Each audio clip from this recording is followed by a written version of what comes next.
pasamos a presentar a nuestra siguiente ponente, que es María del Carmen Casaní Rey, que va a exponernos el abanico en Valencia, origen y desarrollo de la industria abaniquera.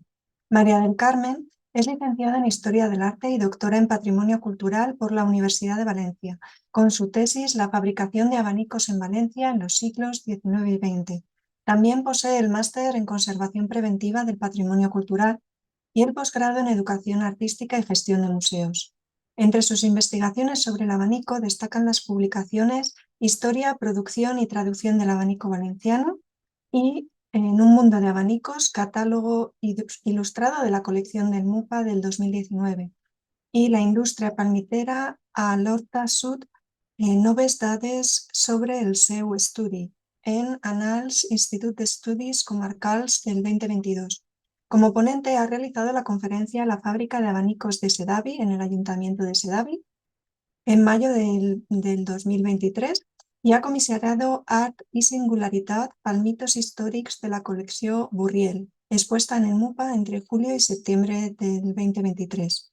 En la actualidad es conservadora del Museo del Valencia ECP y responsable de su archivo histórico recuperando y conservando el patrimonio cultural de la entidad deportiva. Cuando quieras, María del Carmen. Hola, buenos días. Primero de todo, agradecer al Instituto de Patrimonio Cultural por la invitación y también en especial a Isabel por la deferencia de invitarme y que os haya parecido relevante mi estudio de mi tesis doctoral. Voy a compartir la pantalla para que veamos. Comienzo mi exposición. Como os decía,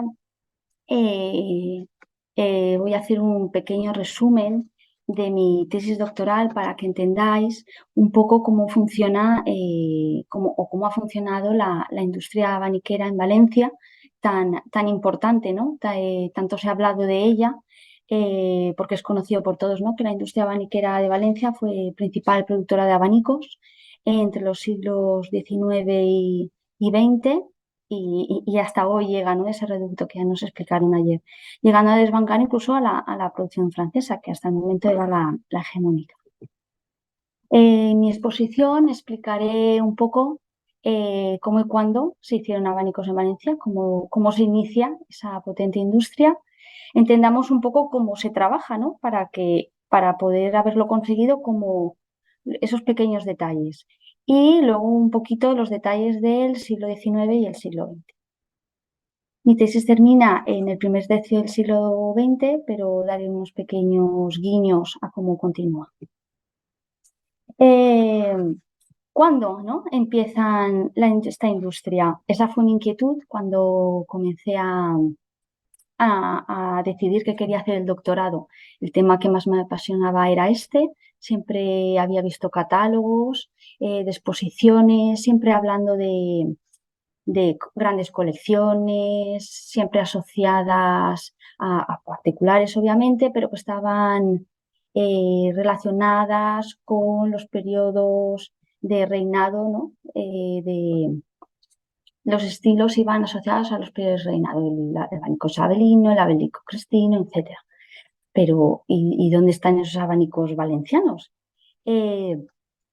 Intentas mirar la bibliografía y todas, las más actuales, y todas aludían, cuando hablaban del abanico en Valencia, a un estudio que hizo Juan Rechi Flores, que era la industria valenciana, la industria abaniquera valenciana. Este estudio se publica en 1933, pero era mucho anterior, era de 1881. Es decir, que habían pasado años desde que se hace el estudio hasta que se hace público y la gente está tomando datos de algo mucho posterior. Para él, para Juan Rechi Flores, la primera noticia de abanicos en Valencia la sitúa en 1802. O sea, no hacía ni un siglo que para él la industria abaniquera había comenzado. Se refería a una real fábrica de abanicos situada en la Plaza Cajeros, que todo el mundo ha hablado de ella, y para él era desconocida. Hoy en día es fácil, ¿no? Con los datos que hemos ido sacando, mirando prensa antigua, cruzamos los datos y es fácil saber que era la fábrica de Josep Erans. La verdad es que comentar que con una real fábrica sin un marco fabril anterior era un poco extraño y sonaba bastante raro. Por ello, la investigación nos lleva a tirar el hilo hacia atrás, intentar buscar dónde está ese marco fabril o por qué sale una industria o una fábrica real, ¿no? Es porque habría algo más por aquí. Y, y tirando de ese hilo, encuentro un texto que me gusta mucho, que es el de Eugenio Larruga, en sus Memorias Económicas, que dice, estaba hablando el hombre del contexto de que en Valencia, igual que otras capitales de España, se hacían países y papeles para abanicos, ¿no? Que también se vendían a Francia para decorar los varillajes franceses. Entonces el hombre muy avispado dice, debiera ya la nación, España, de pensar de veras en fomentar esta manufactura, porque bastantes años han disfrutado los extranjeros las ganancias de este comercio, habiendo que España ha perdido tanto crecidas cantidades, que sin contar más que la que confiesa los mismos franceses sacan de España con sus abanicos. Saldrá que solo en lo que va de este siglo se nos han llevado allá de 27.500.000 libras francesas, cuyo dinero, si hubiese circulado por España, bastaba para fomentar muchas familias. La verdad es que yo no sé si se palpaba en el ambiente que el mundo del abanico era un interesante yacimiento de empleo o que los futuros emprendedores, ¿no? Habían leído a la Arruga. Lo que sí está claro es que en este momento que aparece este texto, empezamos a buscar matrículas industriales, padrones de riqueza, porque obviamente las fábricas ya no existen, e intentamos buscar esos datos y nos aparecen pues los primeros nombres. Y entre ellos está, Romualdo Morera, Baltasar Talamantes, Gaspar Puchol, Juan Bautista, Montañac, todos ellos, no es que sean todos los que estaban, pero son los que tienen más recorrido en el tiempo y por eso los he querido dejar por escrito. También tengo que decir que en Valencia es un sector donde sector de la madera está muy asentado y la tradición artística también. Entonces era fácil que el contexto fuese idóneo para que la industria banquera se desarrollase.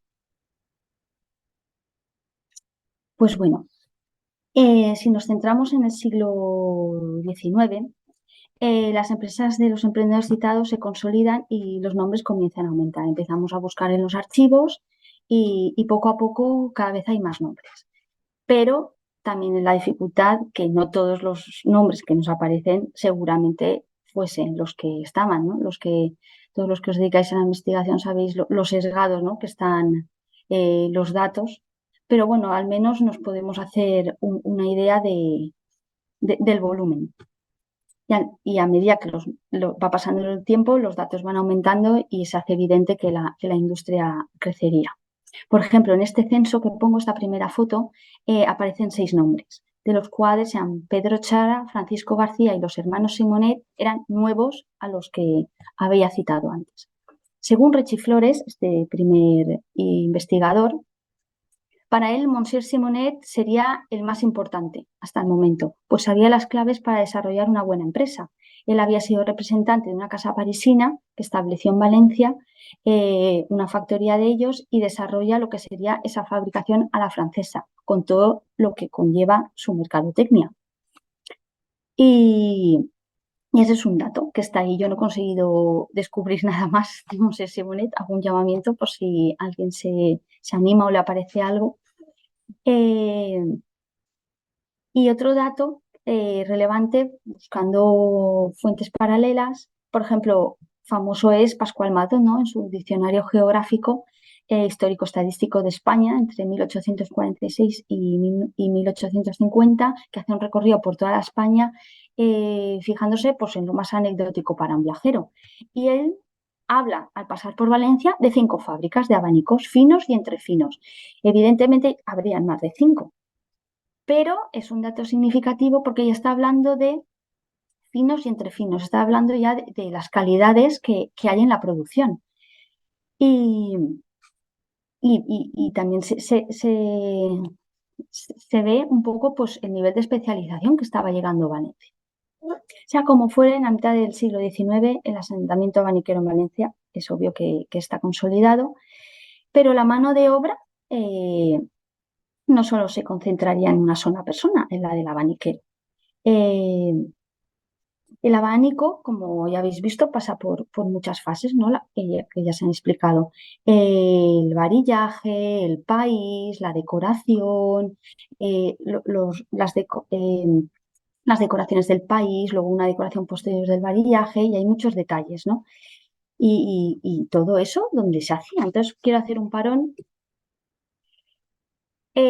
¿Cómo serían estos centros, no? Si hablamos de una fábrica de abanicos como tal, de 1861, recojo, ahora voy a leer una, una descripción que el propio Francisco Martín, un fabricante de abanicos, describe cómo es su taller. Para él, constaba de 15 talleres diferentes. Constaba de 15 talleres diferentes, como son el del desbaste y serrado de maderas, hueso y demás materias por 20 sierras circulares a las cuales da impulso una máquina de vapor de la fuerza de 15 caballos. Otro taller para la pala de confección de varillajes. Otro para 8 prensas litográficas. Otro para la iluminación de países. Otro para la pintura de los varillajes. Otro de calar los mismos, otro para el adorno de los mismos, otro de bordar países, otro de talla o pulilar, otro de pintar y charola de papel, otro de grabar papel de fantasía, otro de cajas de estuches para abanicos, otro para charolar los varillajes, otro para marquear y otro para concluirlos. En los talleres expresados se ocupan 470 operarios, que es un buen número, los cuales hacen sobre 100 decenas de abanicos diarios, pudiéndose elevar esta suma hasta 200 docenas cuando el caso lo requiere. Madre mía, la verdad es que la producción es bastante interesante. Entonces, la pregunta es, si en una misma fábrica hay tantos talleres, al final es necesario tener todos esos talleres bajo el mismo techo. Creo que la clave de la industria abaniquera estuvo en diversificar todo ese trabajo. Por ello, voy a hacer otro pequeño inciso para poder luego entender mejor las fábricas en Valencia, que sería pues, un poco el panorama general, porque yo cuando veía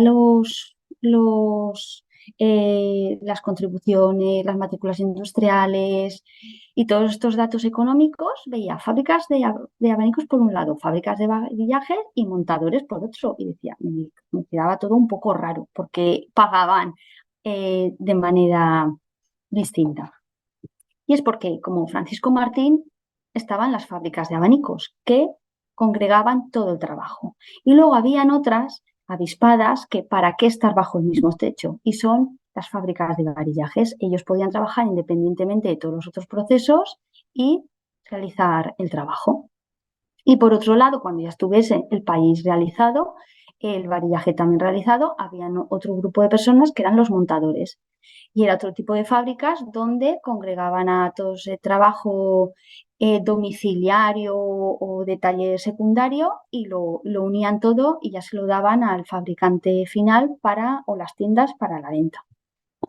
Estas fueron las claves de la industria abaniquera, pues el trabajo diversificado, lo cual también nos dificultan los datos y sobre todo, pues también desgraciadamente la economía sumergida que se daría, obviamente.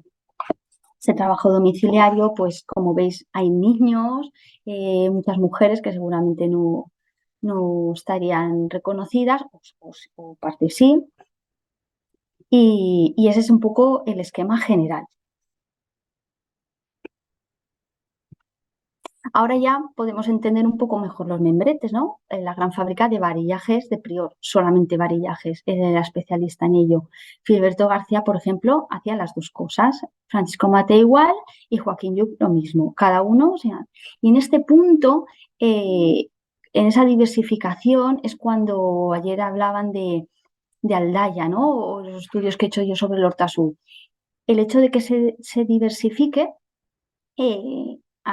hace que parte de la industria de la madera, como en el Hortasud de Valencia, que es una de las comarcas que se sitúa al sur de la ciudad, pues tiene mucha tradición de la madera característica, por supuesto, y entonces ellos fuertemente desarrollan la producción. Ya desde 1882 me apareció en registros que había una sociedad cooperativa de abaniqueros solo de Aldaya, es decir, que ya tenían una, eran muchos los operarios que trabajaban en el mundo del varillaje, que trabajaban para fábricas valencianas, capitalinas, pero que luego vieron allí un yacimiento y ellos siguieron trabajando. Volviendo a Valencia, ahora que ya entendemos esta división, vemos cómo va avanzando, ¿no? En el último tercio vemos que en muy poquitos años pasan de unas 6 fábricas a 17, con 24 talleres, algunos montadores. O sea, los datos van apareciendo y se van solapando y ya te pones a mirar indicadores comerciales, guías de la ciudad y ves cómo los nombres suben. En 1888 en esta guía me aparecen 41 fabricantes, tanto de abanicos, de varillajes como montadores. Ya, esa división ya está más que entendida y asentada en el siglo. Y la prensa de ese momento, justo en 1888, nos habla que en Valencia no hay más ni nada menos que 12.000 obreros trabajando. Obviamente muchos bajo la economía sumergida, pero todos trabajando para el abanico. ¿Y cuáles serían las características del éxito? Pues obviamente, no vuelvo a repetir, la diversificación, pero no trabajar solo para España. La exportación fue clave. Aquí hay un ejemplo, ¿no? Barber y Lorca fueron posteriores, fueron 2 trabajadores que se quedaron en la fábrica anterior de Alejandro Sanz con su mujer Carmen Sevilla, que eran unos nombres como muy rimbombantes a fecha actual, ¿no? Pero la fábrica de Alejandro Sanz fue pionera en la exportación, era la principal exportadora de abanico valenciano en Latinoamérica, que sería un bonito estudio, ¿no? Ver toda la producción que hubo allí. Yo estoy ahí poco a poco, pero animo también a la gente a que vea cómo un producto tan español, ¿no? De nuestra nación, aunque sea centrado en Valencia, pues traspasó fronteras y hizo el renombre de la industria. Luego otro dato, otra característica sería haber estado presente en exposiciones internacionales, como fue la de París, de 1867. Joaquín Lluch tuvo el honor de estar allí y presentar sus abanicos y hizo una buena crítica, obviamente hacía para él, pero comparó el abanico francés con el valenciano, no tenía nada que envidiar y también vio cosas para poder él aplicar en su fábrica y poder mejorar y seguir siendo competitivo, que al final es lo que quiere una industria. Por otro lado, la irrupción de la máquina. La industrialización extendida por Europa ya desde mitad del siglo XIX pues ayudó obviamente a la seriación, por lo que redujeron los costes y se iniciase pues, ese potente proceso de democratización del abanico, ¿no? Que luego al final todas las mujeres llevarían. Ya no estaba relegado solo a la nobleza y a la aristocracia. La seriación y la reducción de costes, la introducción de la litografía, la cromolitografía, todas estas técnicas desarrolladas a lo largo del siglo, pues hacen que se consiga un abanico muy vistoso y mucho más barato. Claro, las mujeres podían disfrutar y hombres también, pero principalmente su usuaria, la mujer, pues una pieza de calidad, pues con su estilo revival, románticos, historicistas, pues por mucho menos. Entonces los abaniqueros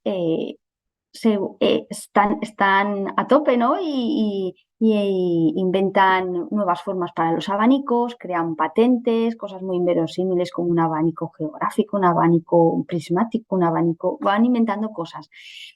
pero se hacen patentes y, por ejemplo, este de abanicos Carbonet, que hizo este tipo de abanico con el país más pequeñito, redondeadas las caberas, pues, y lo patentó y eran modelos que iban saliendo cada año para a que los compradores y compradoras pues, se animasen a seguir la moda. Aquí he hecho un pequeño resumen visual de cómo sería la imagen, ¿no? de las fábricas registradas en torno a finales de siglo.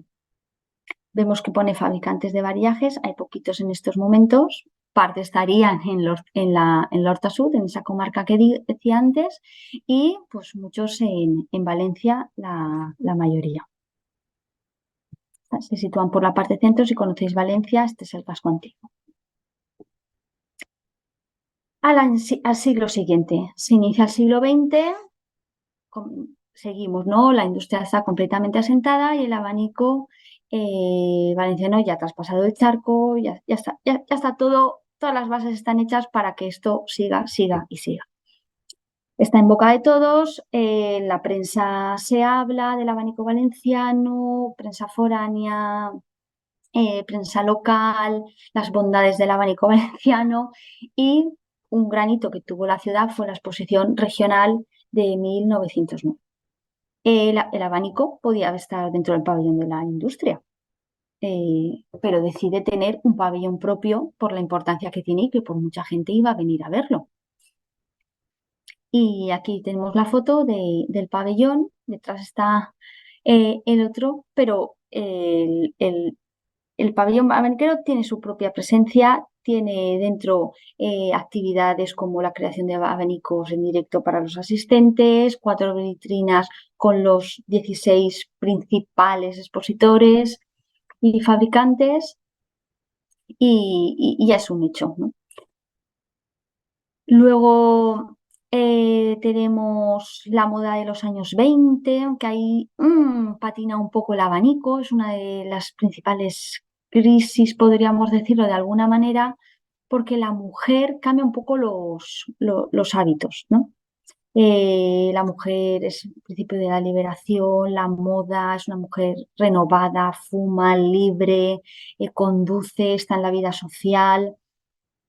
Entonces, ella sí que sigue utilizando un abanico, un abanico de fiesta, un abanico más menudito, de plumas, pero que intenta romper con toda esa tradición que se le había interpuesto al abanico, ¿no? Como castizo, con unos valores muy tradicionales, la relación con el lenguaje del abanico, que ya han hablado los compañeros.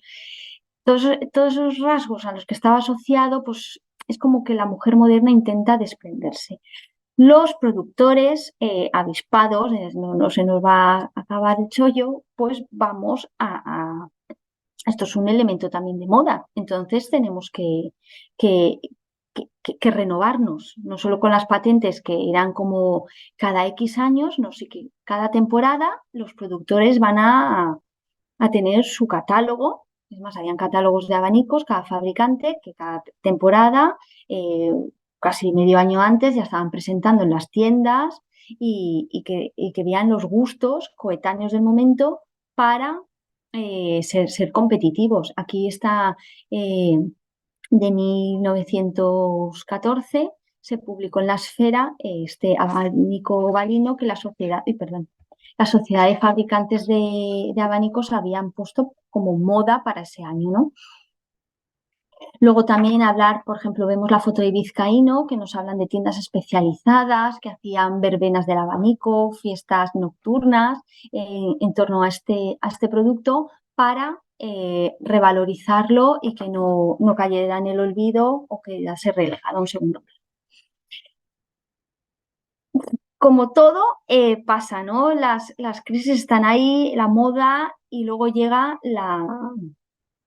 la incursión del abanico japonés, el abanico asiático, que estaba haciendo daño porque entraba a España mucho más mucho más económico. Hay debates en el Congreso de que las leyes no son proteccionistas, el liberalismo pues está haciendo que entren productos como más económicos y la industria ya salía en prensa madrileña, valenciana, estatal, hablando de que la industria estaba en peligro y estaba en boca de todos que era un sector que le daba de comer a muchas personas y que lo estaba pasando realmente mal. Y hay que hacer un poco de autocrítica porque hasta fabricantes propios valencianos, como Isidro Juan, un ejemplo, o habían muchos más, pero ellos importaban abanicos, incluso traían las piezas y aquí se terminaban de montar, lo cual iba en detrimento nuestro, pero eran más económicos al mercado y se vendían muchísimo mejor. Entonces, ¿qué hicieron? Apelar pues, a la usuaria. Aquí tenemos una foto como muy regional, ¿no? De Pepita Samper, la primera Miss de España, que fue valenciana de 1929, y la vemos pues, como muy regional, ¿no? Llevando el vestido de fallera y con su abanico, ¿no? Y además Pepita Samper fue una mujer como muy, muy de valores. Entonces, apelaron a la mujer, a lo castizo, y así es como el abanico en la primera mitad del siglo XX pues, se va manteniendo por apelar a las fiestas tradicionales, el abanico de boda, el abanico de fiesta, esas efemérides que había que festejar y que iban asociadas a la tradición. Perdona, María, te quedan 5 minutos. Ok, voy terminando ya. Simplemente eso, que intentó el abanico pues apelar mucho a la mujer para que fuera continua compradora. Y este fue un poco pues el mapa de Valencia en ese momento. Los registros ya nos hablan de montados de abanicos, varillajes y el completo, ¿no? Y que veis que es mucho menor el fabricante de abanico propiamente dicho, el que tiene toda la producción bajo el mismo techo. Eh, Luego, ese sería el panorama general y ya terminar, simplemente decir que aunque mi tesis termina en el primer tercio del siglo XX, al final el abanico continúa hasta los años 80, 90 con muchísima fuerza, pero ahora el abanico asiático de origen chino pues ha hecho mucho daño, se han eh, rebajado mucho los precios, la gente ya no compra ese abanico de calidad, ¿no? Son pocos los artesanos, como ayer estaba compañero Blay hablando de pues, que apelan mucho a lo artesano y a la calidad. Y es poca la gente que quiere esa calidad, pero bueno, no se tiene que dejar de hacer porque es nuestra historia, nuestra tradición y cuando deje de hacerse la gente volverá a querer lo que será lo triste. Entonces, pues nada, ni daros las gracias y expresar pues, que mi inquietud es esta industria, intentar sacar los máximos datos posibles y poder hacer un buen contexto y crear el imaginario colectivo del abanico valenciano. Pues ya está. Muchísimas Muchas gracias. gracias, María.